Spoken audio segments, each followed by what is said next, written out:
విచిత్ర కవలలు చివరి భాగం. గడ్డవ్వాణ్ణి ఎతుక్కుంటూ ఉదయానుడు బంగారు ద్వారం, వెండి ద్వారం, రత్నాల ద్వారం దాటుతూ ముందుకెళ్ళి దేవి యొక్క గుహలోకి ప్రవేశించిన కాసేపటికే గుహంతా పొగతో నిండిపోవటం. ఇదంతా క్రిందటి వారం వీడియోలో విన్నాం కదా. తర్వాత ఏమైందంటే కొద్దిసేపటికే పొగ మాయమైంది.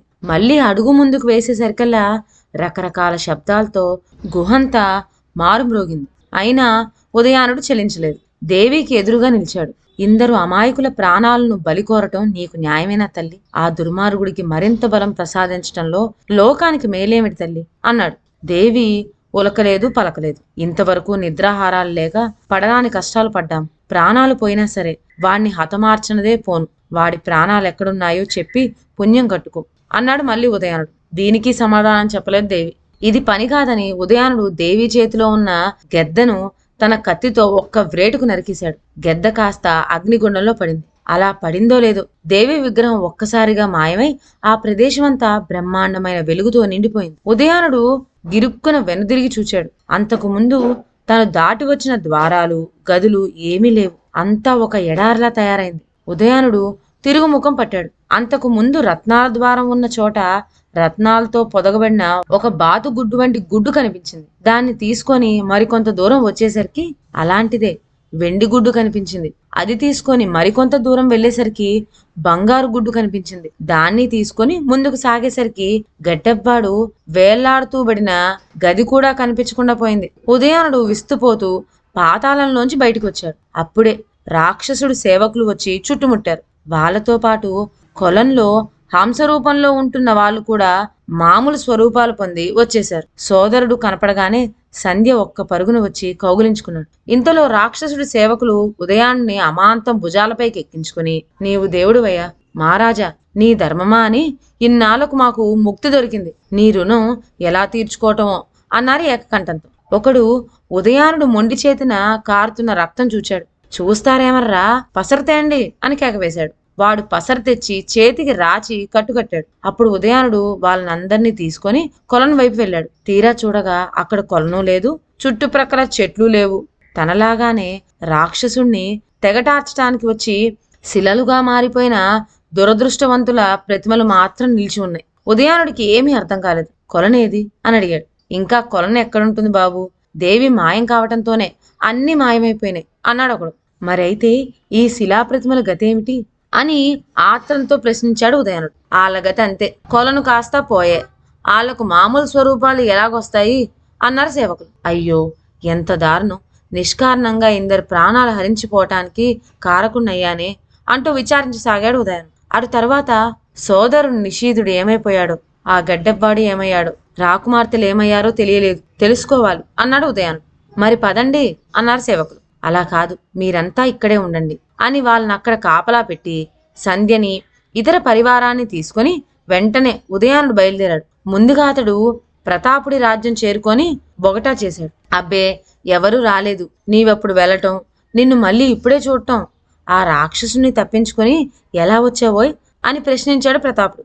వాడి సంగతే తెలియలేదు, అయితే వాడి మాయాభవనం మాత్రం మట్టిపాలు చేసివేశాను, దానికేం గాని ముందు నా సోదరులు రాకుమార్తెలు ఏమయ్యారో తెలుసుకోవాలి అన్నాడు ఉదయానుడు. కావాలంటే నా పరివారాన్ని కూడా పంపుతా అన్నాడు రాజు ఎంతో దయతో. మీ అభిమానం ఉంటే చాలు అంటూ ఉదయానుడు ప్రతాపుడి వద్ద సెలవు తీసుకొని మళ్ళీ పరివారంతో సాగిపోయాడు. ప్రతాపుని సేవకులను తోడు తీసుకువెళ్లిన నిషీధుడు ఏమయ్యాడో తెలుసుకుంది. అదును చూచి ప్రతాపుడి సేవకులు నిషీధుడు తల తెగవేసి ఒక అరణ్యంలో పారివేసి చక్కపోయారు. మర్నాడు ఆ చుట్టుప్రక్కల ఒక ఆశ్రమ ప్రాంతంలో ఉంటున్న ఒక ఋషీశ్వరుడు ఆ దారిన వస్తూ నిషీధుడు తల మొండెము చూచాడు. వాటిని తన ఆశ్రమానికి చేర్చి వాటికి సంబంధించిన వాళ్ళెవరైనా వస్తారేమో అని ఎదురు చూస్తూ ఉన్నాడు. కొద్ది రోజులకే దానశీల మహారాజు పంపిన ఆయన మంత్రి ఈ ఋషీశ్వరుని ఆశ్రమం చేరుకోవటం తటస్థించింది. నిషీధుని తల మొండెము చూచి గుర్తుపట్టాడు. అయ్యో ఇదేమి ఘోరం అంటూ గుండెలు బాదుకున్నాడు. నాయన, విచారించి ప్రయోజనం లేదు, దుఃఖించకు, నేను నీ వెంటొస్తాను, కలిసిపోదాం పద.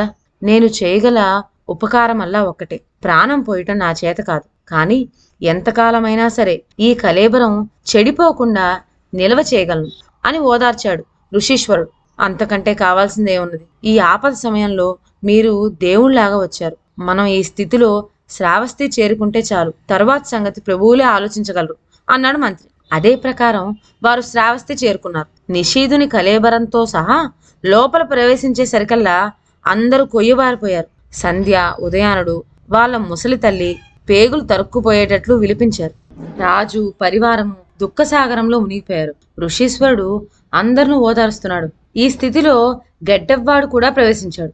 అయితే గడ్డెవ్వాడు ఎటువంటి విచిత్రమైన పరిస్థితిలో ఇక్కడికి చేరుకున్నాడో తెలుసా? వాణ్ణి తన మాయాభవనంలో వదిలితే ఏదో మాయోపాయం పన్నుతాడని, తనకు ముప్పు తెప్పిస్తాడని రాక్షసుడికి మొదటి నుంచి అనుమానమే.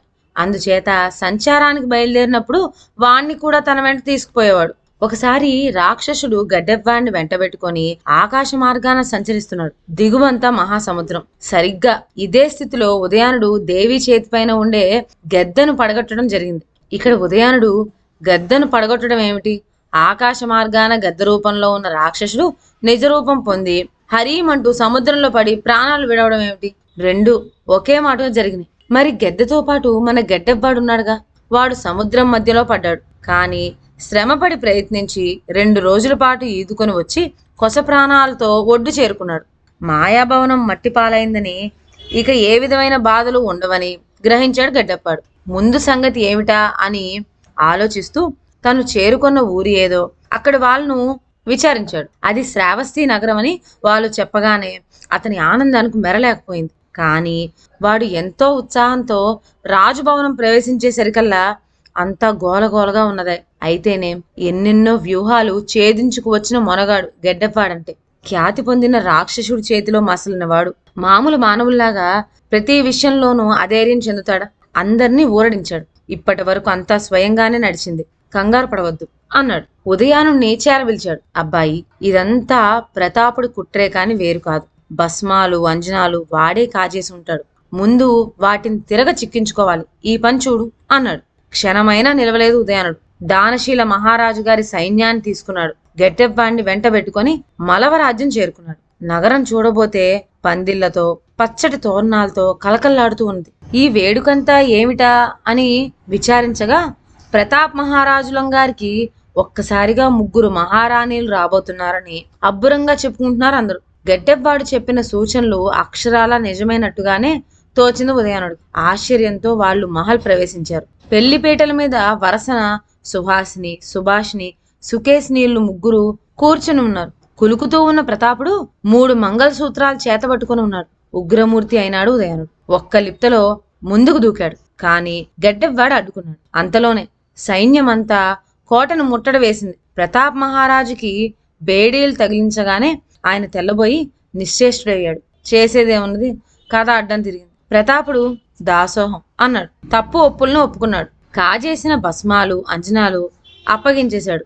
ఒక్క మాటలో చెప్పాలంటే ఉదయానుడితోనూ గడ్డెవ్వాడితోనూ, బాబు మీ బానిసను, నా సర్వస్వము మీదే, మన్నించండి అని క్షమాపణ చెప్పుకున్నాడు. ఎన్నో కష్టాలు కోర్చి గండాలు గడిచి తమను రక్షించటానికి జీవితాలైనా అర్పించడానికి సిద్ధపడిన సాహసుడు ఉదయాన్ని చూడగానే రాకుమార్తెల 3కి ప్రాణం లేచి వచ్చింది. చెప్పలేని ఆవేశంతో ఉదయానుడి వద్దకు వచ్చారు. అప్రయత్నంగా జలజలమంటూ వారి కన్నీళ్ల వెంట ఆనంద బాష్పాలు రాలినాయి. అయితే ఉదయానుడు చెయ్యి మొండిగా ఉండటం వాళ్ళు వెంటనే కనిపెట్టేశారు. నిజానికి ఈ సందడిలో అతని చెయ్యి సంగతి అందరూ మర్చిపోయారు. కానీ సారథి అయిన గడ్డెవ్వాడు నించున్న పాటున పాతాళ గృహానికి పోయి అక్కడ పడి ఉన్న ఉదయానుడి చేతిని స్వయంగా పట్టుకొచ్చాడు.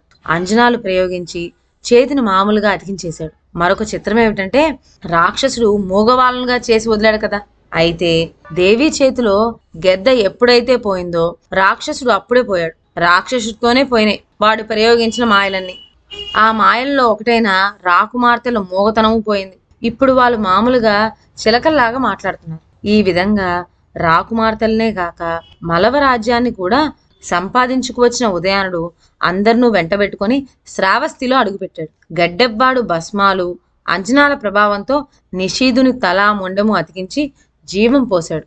రాజ్యంలోని ప్రజలందరూ ఆనంద డోలికల్లో తెలిపోయారు. రాజు రాణి కవలల రుణం ఎన్ని జన్మలకైనా తీర్చుకోలేము అంటూ వాళ్ళని పొగిడారు. అప్పుడు కవలల 3ను దానశీల మహారాజు చేరదీసుకొని సుహాసిని చేతిని ఉదయానుడి చేతిలోను, సుభాషిణి చేతిని సంధ్య చేతిలోను, సుకేష్ని చేతిని నిషీధుని చేతిలోనూ ఉంచాడు.